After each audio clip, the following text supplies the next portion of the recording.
Thank you all for being here. This morning, our state is in shock, and I want to take this moment to speak directly to the people of our state. To our first responders, I'm in awe of you. I'm in awe of your courage. I'm in awe of your strength.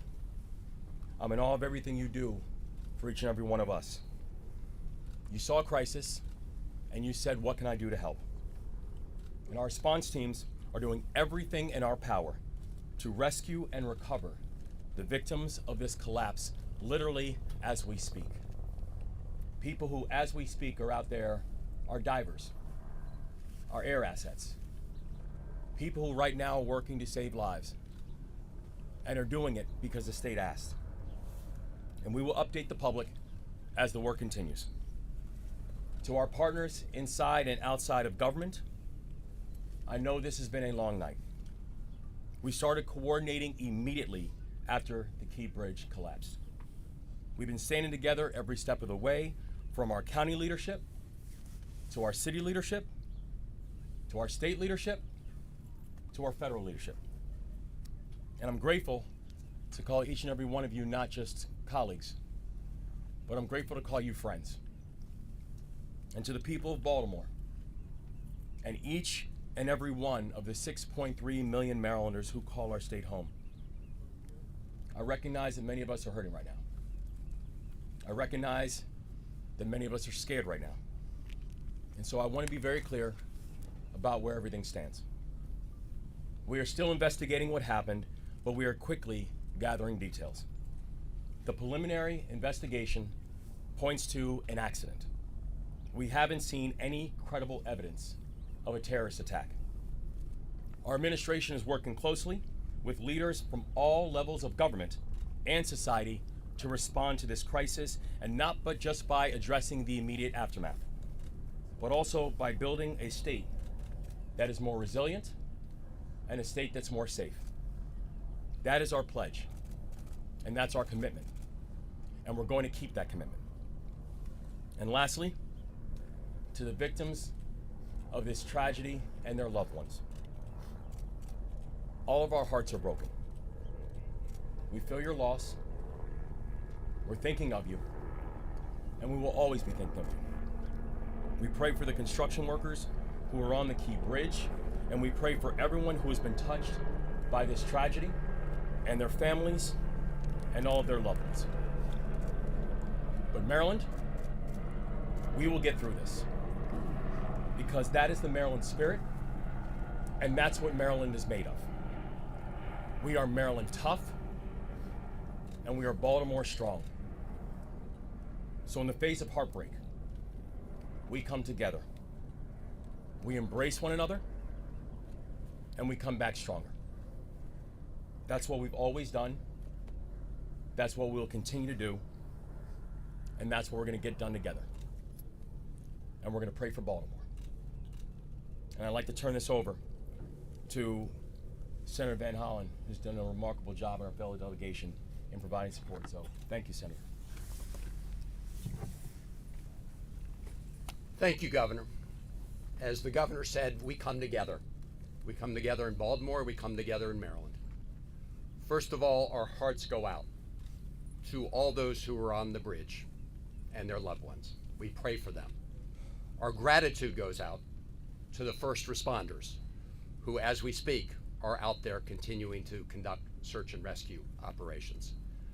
I want to thank the governor, the mayor, county executive, all the people gathered here as part of Team Baltimore and Team Maryland. And the federal government is with them as a partner. The Coast Guard, as we speak, is also part of this mission. Coast Guard cutters, Coast Guard aviation assets. I spoke twice today with Secretary of Transportation Pete Buttigieg. Pete Buttigieg has pledged that they will do everything they can to very quickly release emergency response funds for this important project. The National Highway Transportation Administrator is on his way to Baltimore if he's not here already. They will be releasing those early funds once all the parties are fully engaged. Second, The National Transportation Safety Board, I talked to the chair this morning. She and her team will be conducting an investigation of what happened. And finally, the Army Corps of Engineers, naval assets for looking below the surface and clearing. All of this is going to be part of the effort. The governor is leading Team Maryland, the mayor and the county executive, of course, Team Baltimore. But I'm just here to say, together with Ben Cardin, Senator Cardin, and Congressman Fume and others, the federal government is your partner in this effort. Thank you, and again, to the people of our state and the people of this great city. We're with you. We love you. We will get through this together. Thank you, Governor.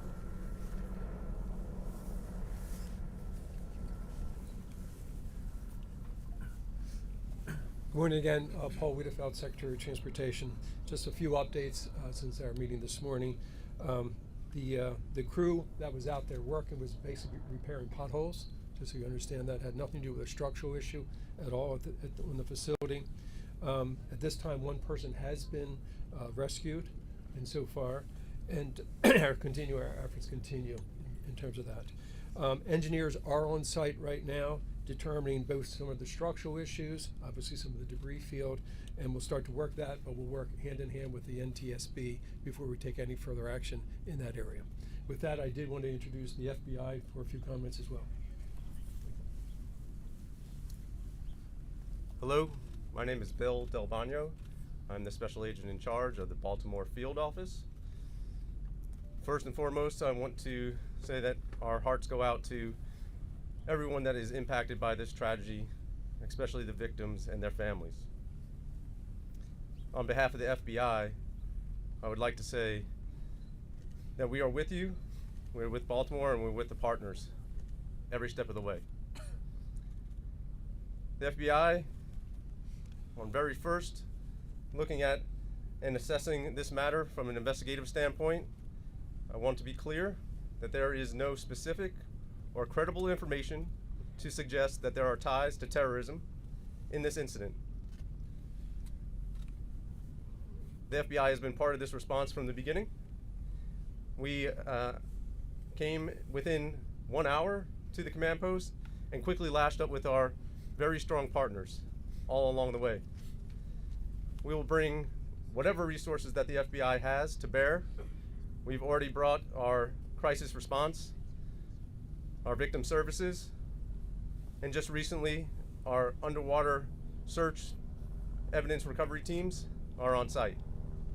And we will continue to provide all those resources as long as it takes. And as the investigation goes on, we will take it to its logical conclusion along with our partners. To the people of Baltimore, to the public, I ask you to be patient as we go through this and as information becomes available to us. And lastly, I want to say thank you. Thank you to our partners. Thank you to everyone who in the FBI and counts on the FBI. We will always bring what we need to the people of Baltimore, and we are with you. I'd next like to introduce the Coast Guard. Good morning. The Coast Guard is still actively searching at this time. We are using response boat crews from 2 of our local Coast Guard stations, one of our helo crews from Air Station Atlantic City, and also one of our cutter crews on one of our 87-foot patrol boats. We will continue to work with our local, state, and federal partners during this tragedy. Thank you.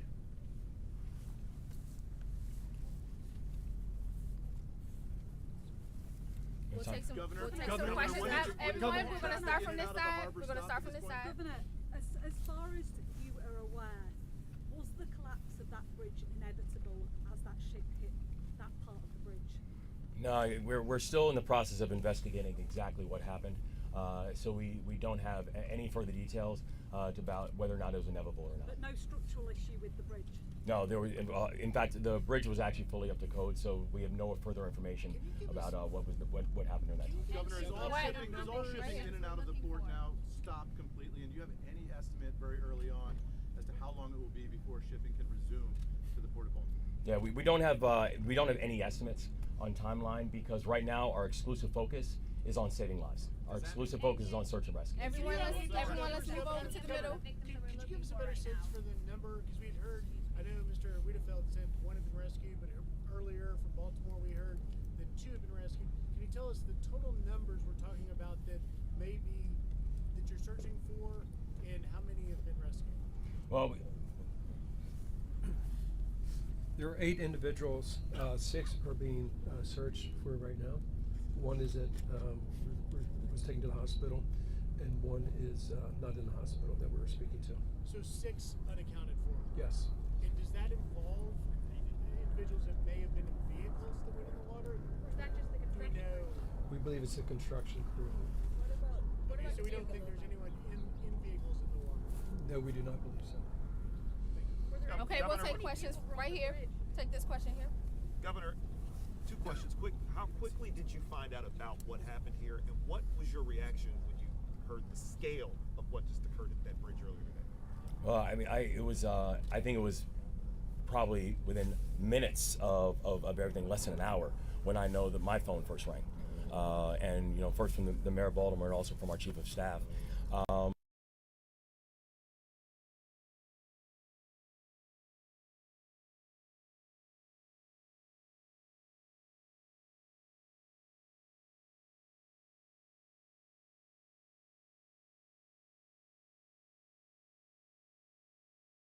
And so to hear the words that the Key Bridge has collapsed, it's shocking and heartbreaking. And immediately, the first thought and the first ideas go back to what happened to the people, what was the impact on human life. But for every single one of us who are Marylanders, the words that the Key Bridge is gone, it still shakes us, because for 47 years, that's all we've known. And so this is not just unprecedented from what we're seeing and what we're looking at today. It's heartbreaking. Governor, can you confirm that the crew on the ship alerted authorities that it had lost propulsion and was in trouble? We can confirm that the crew notified authorities of a power issue. Yes. And that they had lost power on the ship? Yes. Was there any ability to shut down the bridge? Chris, we're going to take the question right here first.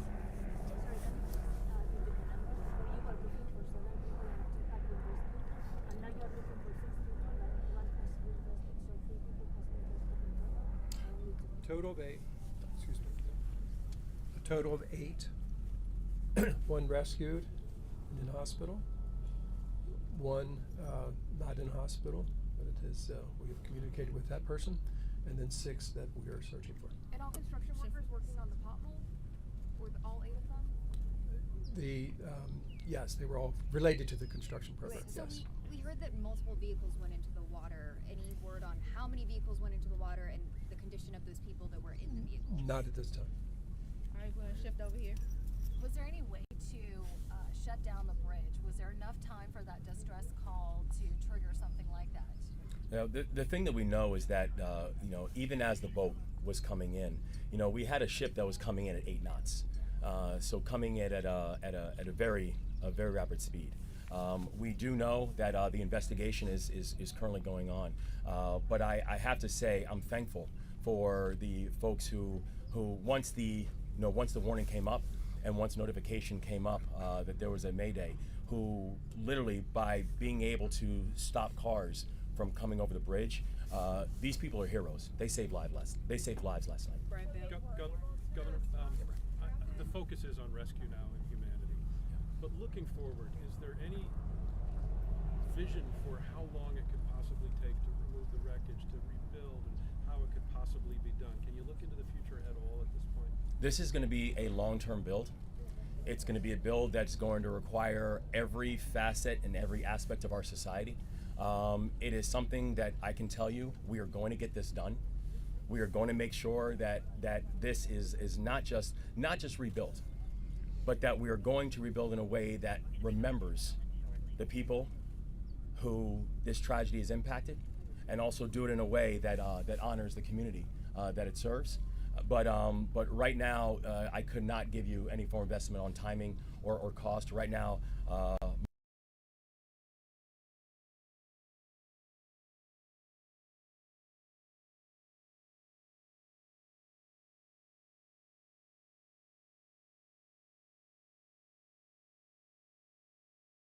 maybe some things that we have to encumber with our fire department and other agencies that will be able to pull down support for as we all work together, again, as we're focused right now on saving lives and working through this unspeakable tragedy. In the interim, I know that there's obviously the focus is on the rescue and the recovery, but this is such an important thoroughfare here in Baltimore for drivers, people trying to get around. How are they going to be able to manage while that is also going on? Yeah, so we've also already been in touch with people about alternative routes and ways people can navigate now that this tragedy has happened. I don't know, Secretary, if you want to speak to that as well. Just to give you a sense of scale, roughly about 35,000 people, a day use that facility. About double that use the Harbor Tunnel, and double that again use the Fort McHenry Tunnel. So basically, we don't have those two other options. We'll make sure that we have as much personnel out there to deal with any incidents, because as you know, that can cause the backups very quickly. And we will basically put out a lot of communication on different alternatives. We're also looking at transit alternatives as well. What role will the legislature play in this response? What role will the legislature play in this response? Are there any policies, any state funding that's going to be freed up in the coming weeks? Oh yeah, no. So we are in fact, we have our Senate President here. We have members of the legislature here. The legislature is going to have a role in all of this, as will our local elected officials, as will state officials, as will the federal government. Everybody is going to have a role in terms of how we think about the rebuild. Governor, how long do you expect shipping to be closed down through the port? Do you have any estimate in terms of the port here? We don't at this point. But we don't at this point. Ships are going in or out at this time. Correct. Yeah, we don't have an estimate on timeline as of yet. Our focus really is right now on just make sure we're saving lives. One last question. Did that person die in the hospital? Are they able to get out at all, or no? I'm sorry, say it again. The ships that are the vessels that are currently docked at the port, are they able to get out or no? The one that's captured under the. Is that still at port? Oh, yes, that one's still at port. Yes. We'll take one last question. Yes, ma'am. What's the ship being guided out by tugs, firstly? And secondly, did you just say that it issued a mayday in enough time that you were able to stop all traffic from entering both sides, so that the only casualties we expect are the workers on the bridge? Yes, ma'am. So the investigation is still going on, so we're going to have all the full details and also all the full details about the timeline and the TikTok that took place. But we're thankful that between the Mayday and the collapse that we had officials who were able to begin to stop the flow of traffic, so more cars were not up on the bridge. And I can. But there were some on the bridge, or not? Were there any during the collapse? Yeah, were there some on the bridge? There have been reports that have been sonar that have detected vehicles at the bottom of the water. So as well as the 8 people, there could still be people trapped inside or potentially have died in vehicles. Is that correct? I think, the investigation is still going on to find out exactly how many people and what was the situation. But the thing that we do know is that many of the vehicles were stopped before they got onto the bridge, which saved lives in a very, very heroic way. Thank you all very much. Thank you. We'll have another update later. Thank you. This is a huge detail. We don't know how many vehicles David, were on any the thought bridge, on time? basically. Thank you all. That's a Excuse me, sir. Chris speaking. Hey, Chuck.